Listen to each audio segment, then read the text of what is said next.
Assalamualaikum warahmatullahi wabarakatuh. Perkenalkan, nama saya Gita Gustira Putri dengan NIM 230425156 dari Prodi Ilmu Administrasi Negara. Saya akan membawakan pidato yang berjudul Dinasti Politik di Indonesia.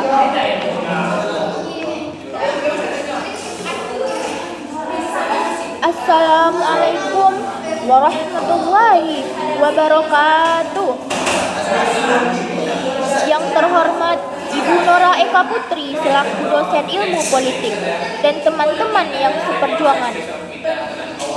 Pada kesempatan yang baik ini, marilah kita panjatkan puji kehadiran Allah Subhanahu wa Ta'ala yang telah memberikan kita semua nikmat dan hidayahnya sehingga kita bisa berkumpul dalam keadaan sehat pada hari ini. Tak lupa juga selawat beriringan dengan salam. Tak lupa juga kita ucapkan kepada Nabi Muhammad SAW yang telah membawa kita dari alam kebodohan kepada alam yang terang benderang seperti saat sekarang ini.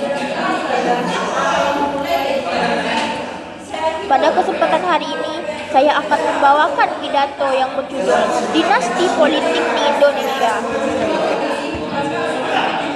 Dinasti politik adalah sebuah kekuasaan politik yang dijalankan oleh sekelompok orang yang masih terkait dalam hubungan kekeluargaan. Hal-hal yang mengakibatkan munculnya dinasti politik adalah: yang pertama, adanya keinginan dalam diri ataupun keluarga untuk memegang kekuasaan. Yang kedua, yaitu adanya kelompok terorganisir karena kesepakatan dan kebersamaan dalam kelompok sehingga terbentuklah penguasa kelompok dan pengikut kelompok. Yang ketiga, adanya kolaborasi antara penguasa dan pengusaha untuk menggabungkan kekuatan modal dengan kekuatan politisi. Dan yang terakhir yaitu adanya pembagian tugas antara kekuasaan politik dengan kekuasaan modal sehingga mengakibatkan terjadinya korupsi.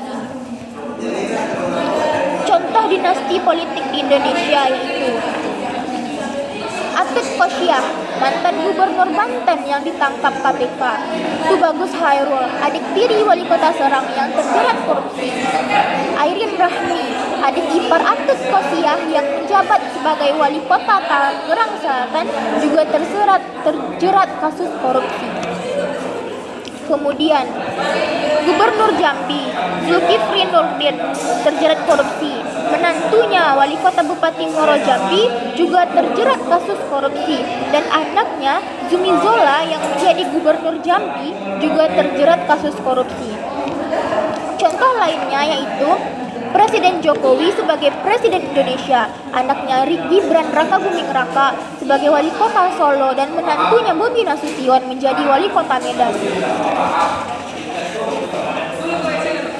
Politik dinasti tidak diatur dalam undang-undang karena konstitusi negara dipilih menjadi pejabat publik adalah hak semua orang.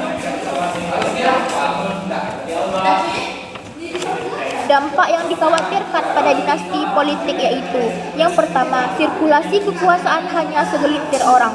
Yang kedua, rentan penyimpangan seperti korupsi dan kolusi.